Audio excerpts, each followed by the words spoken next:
Techno Pictures here. Hope you're having a good day today. So today we're looking at how to delete an Asana template. Before we get started, please give the video a like and subscribe to the channel. So to start with, all you need to do is open up your Asana account. Then we're going to look over to the left-hand side.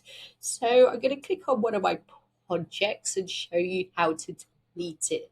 So I'm going to click on projects, and then I have this project template at the top, which is a content calendar. So I'm going to click on it to open it. Then we're going to look to the top where the name of my template project is. Then on the right hand side is the actions arrow. So I'm going to click on that, and a drop down menu will come up. All I need to do is scroll down and click on delete project, and that will delete my template. I hope that was helpful. Please like the video and subscribe. I will see you soon.